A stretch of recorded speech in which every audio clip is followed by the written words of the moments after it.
The stock market keeps climbing. AI stocks are exploding. Home prices remain unbelievably high. Crypto is surging again, and everywhere you look, people are asking the same terrifying question. Are we watching another financial bubble form right in front of our eyes? Because history has a dangerous habit of repeating itself. In 1929, investors believed stocks could only go higher. In 2000, people thought internet companies would change everything forever. In 2008, Americans believed housing prices could never crash nationally. And now, once again, markets are filled with optimism, speculation, and massive risk-taking. So is America heading toward another financial bubble? Or is this just the beginning of a new economic era?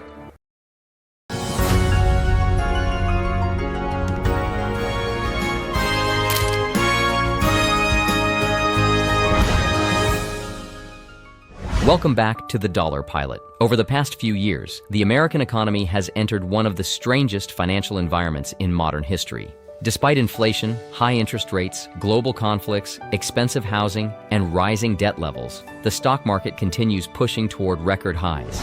Major technology companies are adding trillions of dollars in market value. Artificial intelligence is fueling investor excitement, and millions of Americans are once again chasing fast money opportunities. To many investors, it feels eerily familiar because financial bubbles usually begin with strong optimism. At first, rising asset prices seem completely justified. Investors become excited about new technology, economic growth, or revolutionary industries. Prices keep climbing, more people rush in, and eventually the fear of missing out becomes stronger than the fear of risk. That's exactly what happened during the dot-com bubble of the late 1990s.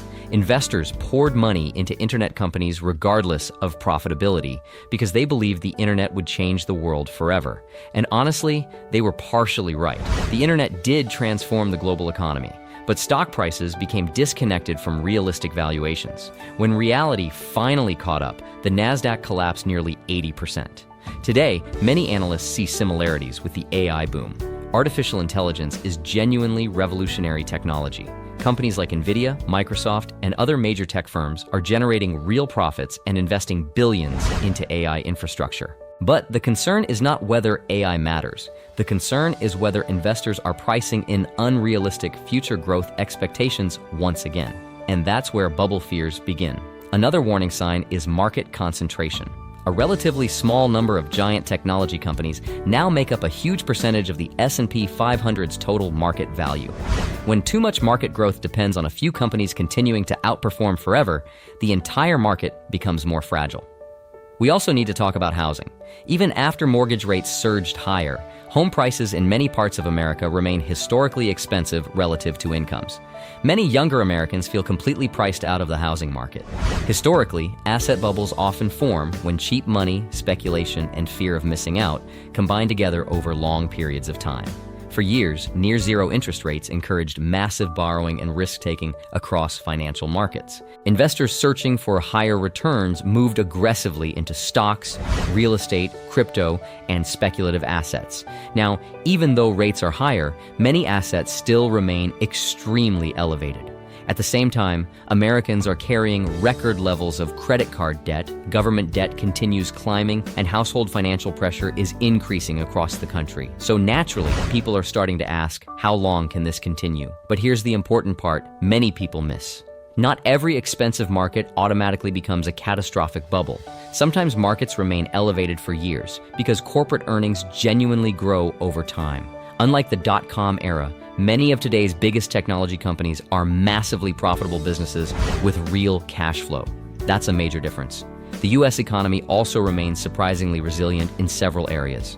Employment numbers have stayed relatively strong, consumer spending continues, and corporate America still generates enormous revenue globally. This is why predicting market crashes is incredibly difficult. Even professional investors and economists regularly fail at timing financial bubbles correctly. Markets can stay irrational much longer than people expect, and historically, many investors lost more money trying to predict crashes than they lost during actual downturns. This is why long-term investing strategies remain important. Trying to perfectly time the top of the market is extremely dangerous because nobody truly knows when sentiment will shift. Fear and greed drive markets constantly, and emotional investing often creates bad decisions.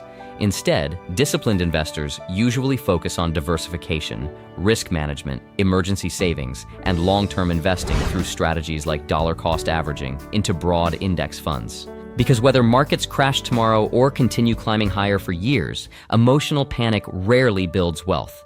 Now, does America have bubble-like characteristics right now? In some areas, absolutely.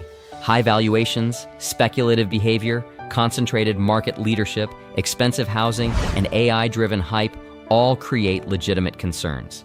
But at the same time, many companies leading today's market are fundamentally stronger than speculative companies from previous bubbles.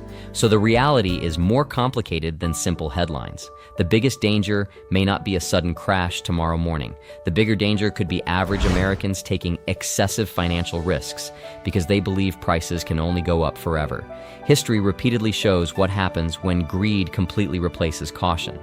That's why financial discipline matters more than hype. At the end of the day, nobody knows exactly when the next major correction or recession will happen. But what we do know is this: financial bubbles are usually easiest to recognize after they burst. And right now, America is clearly living through a period of extreme financial optimism, massive technological change, and historically unusual market behavior. Whether this becomes another bubble or simply the next phase of economic growth may depend on one thing above everything else: whether the fundamentals can eventually justify the excitement.